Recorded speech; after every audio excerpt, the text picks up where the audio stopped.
Welcome back to a very special edition of First Things First, live from the Daytona 500 as we count down to the race, 12:30 Sunday on Fox. I've got some fun facts. Would you like to hear one, bro? I would. 200 miles per hour around this track, a football field per second.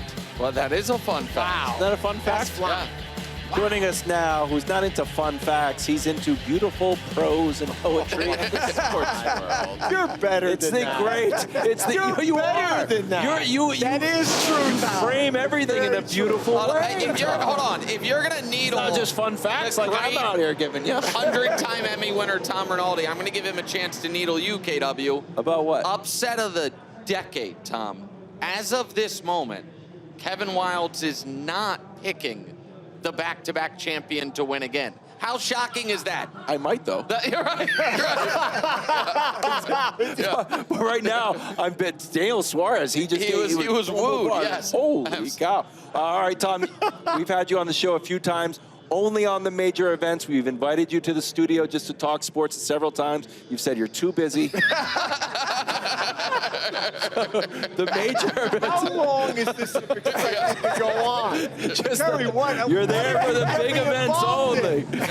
Compare the Terrible. Daytona 500 to some of the massive events in the entire world of sports. Simplest true story that I could tell, and I've been doing this a while. Last night, driving from Orlando here, call my wife. It's 7:30 or so, and I just said to her, if I ever lose my sense of wonder, slap me upside the head, because when you drive past Amazing. the facade of this venue, especially at night, and you see the scale of it, it's, you know, one of the things I think that television struggles to do, it struggles to capture at times just how ferocious hitting is in the NFL. It struggles to capture the speed of hockey in real time. It struggles at times to capture the physicality of tennis in the modern game. And I think it struggles to capture motorsport at the biggest scale. And here, it's unbelievable. The thing I said to my wife, Kev, was, this is like 15 Rose Bowls. Yeah, it's Like, crazy. That's what it's like. Yeah. Yeah, we got to do something better with the cameras because they don't capture Wilde's hairpiece either. It's just like these iconic things. I mean, it does a decent job. So how in researching for, you know, when we knew we were going to come here, almost every Daytona 500 preview or recap has capitalized proper noun the big one. Yeah. It's its own, it even has an official definition, a wreck that involves five or more cars. It is a specter that hangs over, you could say all races in motorsports, but this race in particular. When you're talking to drivers, or maybe even more so when you're talking to drivers' families, how much does the specter of that potential and in some ways inevitable crash hang over everything? I think it does, and in particular it does because of the meaning and the unpredictability of the final lap that we see happen time and time and time again in this particular race, because it becomes such, in a way, a crapshoot in that final lap. We so often see spectacular wrecks. We saw one, we saw Denny Hamlin seem to be in a great position. Somebody roars back from 8th, of course, to then win back-to-back, and now trying to go for 3 in a row. All of those things that happen in that last lap, I think, build to the drama of it. I also think it's unique in sport in that it's the pinnacle event to start the season. Yeah. And I think that's remarkable. It's awesome. Maybe you could make the case the Kentucky Derby is the same, but obviously there are lead-ups to the Kentucky Derby to try to qualify for the 3-year-olds. Not here. I could never sell the event enough to people to come to try to see in person. And I do think Fox does an incredible job as be a company man here, but I mean it. The audio, all of the placement of the cameras to try to understand what it's like to draft at 189 miles an hour, all of it is just astounding. And as someone who's an interloper to motorsport, my jaw drops when I'm here. Well, you mentioned Denny Hamlin. You sat down with him recently. He's going for his 4th title here at the 500. Yep. What would that mean to him? So we sat down to Denny to talk about what is an almost impossible to characterize off season for him, right? He's part of 2311. We know what happens with the governing body being taken into court, the settlement that happens, a very bruising legal process for the sport. We know about that. We know how close he comes to the one thing he hasn't done in the sport at 45 years old, which is win the season-long title. His father, who was suffering from COPD, who he thought might not have that long to live, he wanted to win that for his father. He's in great position to do so with 3 laps to go. It doesn't work out. And then, most tragically, a house he buys for his parents in Stanley, North Carolina, goes up in flames. His father perishes in the fire. His mother survives the fire, but with very serious burns. We talked about what that's been like, and in particular, the fire, the loss of his dad, the survivorship of his mom, who will be here as she begins to recover, to see him race now for the first time in person since it happened. And we're so grateful to Denny for being so open-hearted and sharing all that he did with us. You know, one thing that's unique here, and I thought he made this point really well. Brew, I know this will resonate with you. The sport finds you, let's just say, in basketball or in football, if you're great. The sport finds you. Yep. You can be great in this sport. No one will ever find you if you don't find the money to compete. Huh. Right. And the fact that you're talking about a second and third mortgage, you're talking about 8 credit cards opened up and maxed out to the point where we could go bust week to week. That's the Dennis Hamlin and his mom, what they did to support him.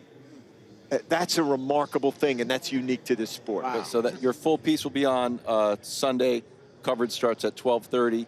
When you were looking around at other storylines, we've talked to Kyle Busch here. Yeah. Obviously, the three-peat we're going. Yep. What else hit your radar as something that really resonated with you? I think, listen, we always love young phenom stories, right? But could a 19-year-old actually in his very first Daytona 500 win? I think that's pretty fascinating.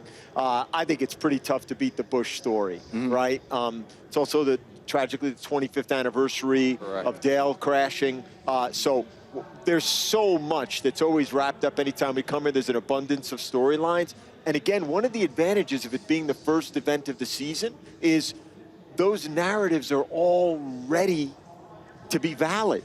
Every single one of them can come true because it's the start of the season. Yeah. So you mentioned a 19-year-old winning it. There's a 50-year-old trying to, who's one of, he's arguably a Mount Rushmore NASCAR driver, Jimmie Johnson. I always think back, and it's mixing metaphors a bit, Tom Watson. Gosh, I meant to look this up and I forgot. But I was there right at Turnberry. I was there part of the telecast coverage when he was 59. 59 years old, thank you. He's the greatest. He's the greatest. But where it was, okay, yeah, you're a lifetime exemption. You get to come play because you're a champion, but you can't win it. And then on the 72nd hole, it's like he could win it. And he obviously, came this close. I don't feel like Jimmie Johnson winning would be that level of stunner because he did come in third last year. Exactly. And there is a randomness element to it. But I also think, nobody's picking Jimmie Johnson, I don't think, or expecting.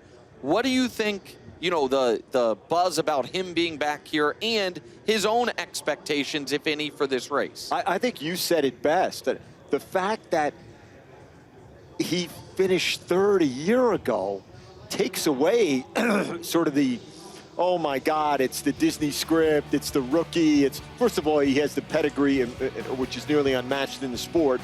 Secondly, he's a brand name and Mount Rushmore guy. Third, he's done other things in other motorsports, which of course Fox is a part of as well. And then I think finally, I do think he's a guy that is beloved in the sport. Yes. Yeah. And I don't know how much you know about Jimmie Johnson and sort of his physical regimen when he was at the peak of the sport, when he just decided in the midst of doing all this to become what I would consider to be, for somebody at his age, an elite marathon runner, which he did. There's so much about him which is fascinating. You can't count the guy out on anything. It would be remarkable. It would not be Tom Watson winning the Open Championship, but it would be pretty remarkable and pretty cool. We know the big one, or the wreck, is a huge storyline here, but the average margin of victory is like 0.2 of a second, even less than that. So how big of a storyline is the photo finish? Boy, I think it's amazing when you consider how tight that margin. Think about that. You're going to drive for this length of time across this distance in terms of mileage, and it comes down to something. But the other part of it, again, to go to the last lap and to go to the notion of most times in most sports. Now, maybe the Super Bowl was a counter argument to this. I'd love to get your take on it. Aggression is lauded. Yeah. It's rewarded. Here, aggression often works against you. It's the discipline to be cautious, pick your spot, bide your time, and then strike. I mean, listen, you can make the case in the playoffs, certainly in the Super Bowl, there was a lot of discipline that was practiced by Seattle. Well, they knew New England would never be able to score. Okay. I mean, they had seen the point. New England. Yeah, Seattle was like, I mean, these guys aren't going to be able to move the ball on us. It was 4th and 1. Like, Vrabel, let's just go for it. I mean, I'm just a little more aggressive. Yeah. Okay. Tom, thank you so much for joining us. Looking forward to your piece on Denny Hamlin, 12:30 Sunday on Fox. Welcome back to First Things First, live from the Daytona 500. I got another fun fact. I love it. Remember we were talking about how it was hard to capture the grandeur and just sheer scope of this place. Yes. The fun fact is, during renovations in 2016, they had to account for 7 inches of the Earth's curvature. Oh, because it's so big. Because it's so big. Wow. Isn't that amazing? Wow. Yeah, that's pretty good. That is incredible. What a Take shot. that, flat earthers. Look at that shot. But right now, you're in for a very special edition of the most motivational segment in all of sports. It's the Bud List. Yeah, and there was someone on the Bubba Wildes. Oh, who was it? I decided to go all Daytona 500, but Commissioner Adam Silver of the NBA, a lot of work to do this weekend with with his meeting with the press on Saturday. So he'll have a lot of questions to answer, but I'm going all motivation for the Daytona 500. At number 3, I mentioned him earlier. He's my guy. I'm picking him to win this thing, Bubba Wallace. Now, this is his track. He's had 6 top 10 finishes here. Twice he finished runner-up. 7 of the last 10 races here have had a first-time champion. So the table feels like it's set for Bubba to go ahead and win this trophy right here. And he will be the first driver for the 2311 Michael Jordan, Denny Hamlin ownership group to win here at the Daytona 500. So, Brew, I feel like we should put a Bubba. call into MJ and see if he wants to come on the show tomorrow. We've never asked him on. I have. I've asked him privately. Maybe ask him, maybe one of the days I'm out. Come on. That would be fire if it was true. But Bubba, I believe in you. All right, at number 2, he's been on the show. He was just here about an hour ago. Kyle Busch.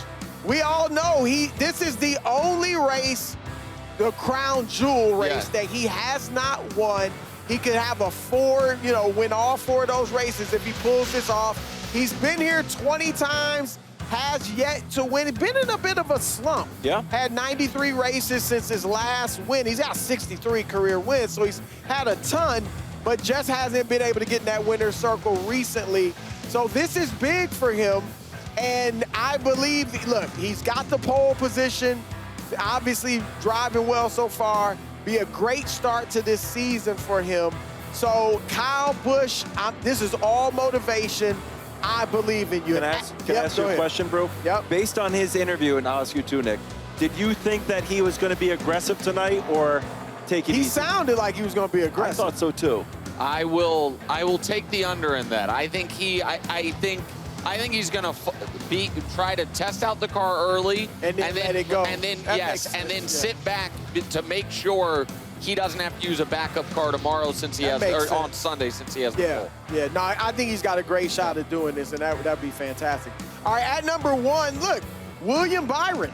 Yep. I mean, he is not only looking to do something that no other driver has ever done, but that no other team has ever done. No team has won 3 consecutive Daytona 500s.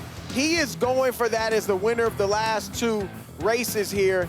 And so, I mean, 28 years old, he already became the youngest guy to win this race twice. Yep. To win it at 28 years old, a third time would be incredible. And this is his track. He's had 8 starts in his career because he's so young. 2 top 20 finishes. Both of them were here, his victory. So this is a track he feels comfortable with. And so I think he's got a great shot. So, William, I believe in you. That's the Bud list. Great Bud list, Brew. I'm going to throw quickly Kyle Larson on there because he's won the season championship twice, including last year. If he were to win this race, he would join Jeff Gordon, Dale Earnhardt Sr., Jimmie Johnson, and Kevin Harvick as the only other 4 people to win all 4 crown jewels. Yeah. It's literally much like Kyle Busch. The only thing he has not done in his career, however, unlike Kyle Busch, he's never really been close here. He has 0 top 5s. He only has 4 top 10s. So he hasn't won it, and he struggled at this race, at the Daytona International Speedway, particularly in the Daytona 500. So, and he would be the only active driver to win all 4 crown jewels. It would culminate a great career. So I'm putting Kyle Larson on the Bud list. I think that's excellent. I'm going to deviate a little bit and just quickly put anyone who's not believing in Drake May on the Bud list. Wow. I just derailed all or it's Daytona 500 talking about Drake May. Drake May, I still believe in you. Thanks for watching. Subscribe here to get more from the show and to check out clips from other shows on FS1.